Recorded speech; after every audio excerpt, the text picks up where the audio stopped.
सरजू राय जी गुंडे को संरक्षण देने वाले हैं। सबसे बड़े माफिया अगर झारखंड में तो सरजू राय, इनसे बड़ा गुंडा कोई दलित, गरीब, बैकवर्ड, शोषित, पीड़ित लोगों के पीछे पड़ता है। माफिया लोग जो हत्या करता है, रंगदारी करता है, गुंडागर्दी करता है, कई बड़े बड़े आपराधिक घटना धनबाद के इनके गोतिया लोग घटवाया है, उसके बारे कभी बोला? ये तो सिर्फ गरीब, दलित, शोषित लोग के पीछे पड़ता है, मजदूर के पीछे पड़ता है। कभी माफिया गुंडा के पीछे कभी नहीं पड़ा, क्योंकि उससे पैसा इसको मिलता है, इसलिए से पड़ रहा है। इसका जांच होने से अपने पता चल जाएगा, दूध का दूध और पानी का पानी। प्रदर्शना कर रहे हैं और इनसे निवेदन कर रहे हैं कि आप इस सारे चीजों का जांच सीबीआई से करवाइए।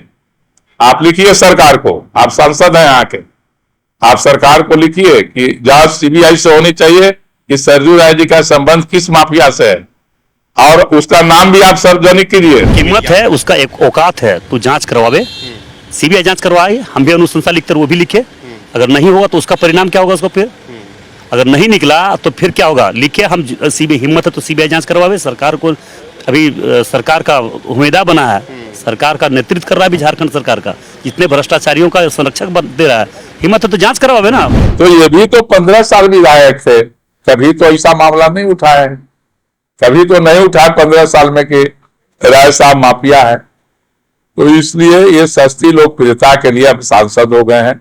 हम लोग बधाई देते हैं और धनबाद की जनता के आगे नतमस्तक है, जिन्होंने साफ सुथरा बस शांतिपूर्ण ढंग से चुनाव किया। और जनादेश को सबको आदर करता है, हम भी आदर करते हैं, हम उससे बाहर भी नहीं है। निश्चिंत रहे, किसी कीमत पर कोई डर नहीं। माफिया लोग से ये माफिया का संरक्षण देने वाले हैं, और जितने जब बड़े बड़े कांड हुआ सारा सरजू राय ने संरक्षण दिया वैसे लोगों को। उनके खिलाफ आज तक उनके जवान से मुंह तक नहीं निकला, कभी उसके खिलाफ आवाज ही नहीं निकली। ये क्या बात करेंगे? हिम्मत है तो चुनाव क्यों नहीं लड़ा? चुनाव लड़ने के लिए तो गए थे, क्यों भाग गए? बस दायरा में रहे और कानून का पालन करते हुए, कानून अपने आप को कोर्ट नहीं बन जाए, अपने न्यायालय नहीं बन जाए। ये अपने आप को तो सब कुछ समझता है, इसलिए ऐसा व्यक्ति का कोई जवाब देना ही नहीं चाहते हैं। मगर ये सारा शुद्ध रूप से क्रिमिनल गुंडे के संरक्षक देने वाले लोग हैं। कहते हैं जज है, जज तो कोई नहीं है, लेकिन जज तो खुद चुनाव लड़े, उस हलफनामे में भी लिखे हैं 2 केस में उनको सजा प्राप्त है, और वो सजा कोई और दूसरा नहीं, भारत के माननीय न्यायालय द्वारा दिया गया है। तो जो न्यायालय से स्वयं सजा याफ्ता हो, जिस पर 55 मुकदमे दर्ज हों, जिसके हलफनामे की चर्चा चुनाव में पेपर के 3 पृष्ठों में होती हो, और वो सरजू राय जी जैसे व्यक्तित्व पर इस तरह की टिप्पणी करे, तो एक किसी भी दृष्टिकोण से शोभनीय नहीं है और बर्दाश्त करने लायक भी नहीं है। पार्टी इसके लिए जहां तक भी जाना होगा जाएगी।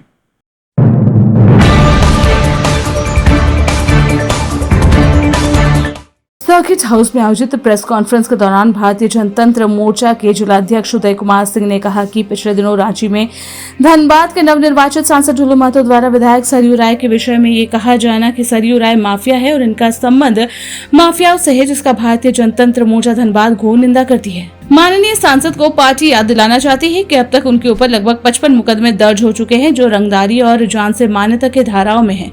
खुद उन्होंने स्वयं के चुनावी हलफनामे में कुल 20 मुकदमों का जिक्र किया है। 2 में धनबाद न्यायालय से सजा प्राप्त थे।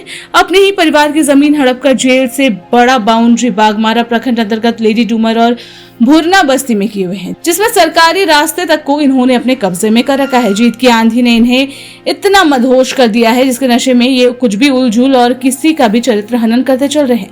इन्हें नहीं भूलना चाहिए कि वर्तमान लोकसभा में 3 ऐसे भी सांसद चुनाव जीते हैं जो 3 मिनट के लिए अपने चुनाव क्षेत्र में नहीं गए थे और राष्ट्रीय सुरक्षा अधिनियम के तहत जेलों में बंद है।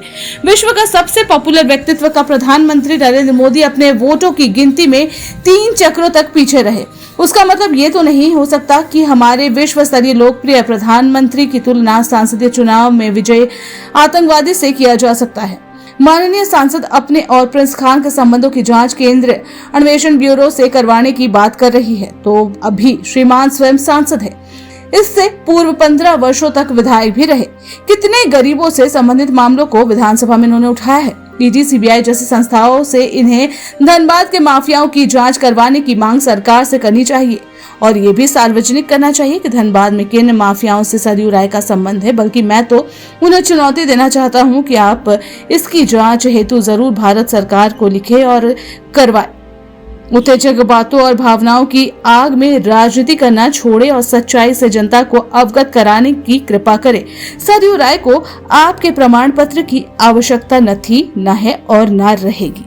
कारण यही है, नवनिर्वाचित सांसद श्री ढुलू महतो जब यहाँ से रांची गए संसद निर्वाचित होकर के, तो उन्होंने एक बहुत गंभीर आरोप लगाया हमारे नेता सदैव सरयू राय जी पर कि सरयू राय जी का धनबाद में माफियाओं से संबंध है, असामाजिक तत्वों से संबंध है और ये स्वयं माफिया है। तो भारतीय जनता पार्टी जनतंत्र मोर्चा उनके इस वाक्य को चुनौती के रूप में लेती है और उनसे आग्रह करती है, प्रार्थना करती है, जो भी समझिए, कि आप इस मामले को भारत सरकार को लिखें, सीबीआई से इसकी जांच करवाएं और साथ साथ अपने भी 55 केस का भी जरूर लिखे कि वो किन परिस्थितियों में किया गया है और सीबीआई उसकी भी जांच करे। चुनाव में 2-3 मैटर था। चुनाव से राय जी 2-3 चीज, एक तो बोले थे आप लोग से कि हम चुनाव लड़ने में जब सारे पार्टी लोग समर्थन करेंगे तब विचार करेंगे। दूसरी चीज वो बराबर बोलते आ रहे थे कि आज के चुनाव में एक अर्थ भी बहुत बड़ा कारण है और शुरू से बोले थे कि हमारे पास पैसा भी नहीं है इतना कि हम तुरंत चुनाव लड़ने के लिए सोच सकते हैं। आज भी नहीं है, उस दिन भी नहीं था, आज भी नहीं है।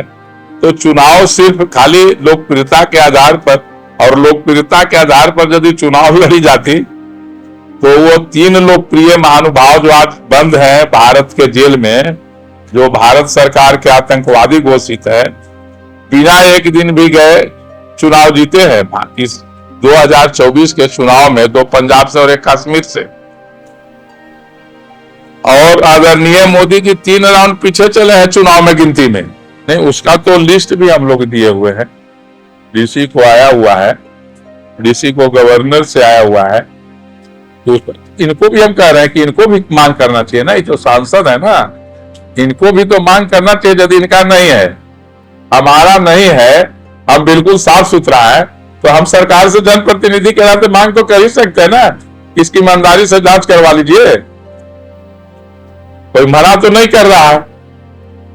यदि राय जी गलत है या गलत आरोप लगा, लालू जी एकीकृत बिहार में जब लालू जी के खिलाफ में वो लड़े, झारखंड अलग होने के बाद मधु कोड़ा जी से लड़े, तो उनका तो एक लंबा इतिहास है भ्रष्टाचार से लड़ने का। और अभी वर्तमान में भी जो कांग्रेस के अभी मंत्री जेल में है, आलमगीर आलम साहब, सबसे पहला व्यक्ति है जिन्होंने ये डिमांड किया था सरकार से कि इस बहाली में भ्रष्टाचार हुआ है, जिसको सरकार और आज ईडी सीबीआई सब सही पाया और उसका नतीजा है कि मंत्री जेल में है। और आज तो सर्वगुण संपन्न पावर में है, सरकार में है, तो इनको तो बोलने से अच्छा है कि एक लिखित दे देते प्रधानमंत्री को कि यहाँ सरयू राय जी का प्रॉपर्टी है, यहाँ माफिया से संबंध है, यहाँ क्रिमिनल से संबंध है, इस क्रिमिनल से, इस पर जांच करवाया जाए। सीबीआई के, ईडी के सारे एजेंसी केंद्र सरकार के हैं, उसी संसद में ही बैठेंगे जहां केंद्र सरकार है। तो इसलिए हम लोगों का, और ये सिर्फ एक अपना पैनिक क्रिएट करने के लिए यदि ऐसा कर रहे हैं तो वो भी नहीं होना चाहिए। अब सांसद हैं और यहाँ के शांति व्यवस्था सारा चीज उनके जिम्मे है। किसी के विषय में कुछ बोल करके चाह रहे हैं कि अब राजनीति कर ले, तो उससे बचने वाले नहीं है, धरातल पर भी काम करना होगा। न्यूज़ एएनपी के लिए सोनू और नितेश की रिपोर्ट। अशरफी कैंसर इंस्टीट्यूट सभी सुविधाओं से परिपूर्ण कैंसर चिकित्सा का एकमात्र विश्वसनीय प्रतिष्ठान अब धनबाद में। एक ही छत के नीचे सभी प्रकार का इलाज जैसे अत्याधुनिक रेडियोथेरेपी मशीन, साथ में पेट स्कैन, मेमोग्राफी और अन्य सभी प्रकार के जांच की सुविधाएं उपलब्ध। वही तरीका वही इलाज अब अशरफी कैंसर इंस्टीट्यूट धनबाद में।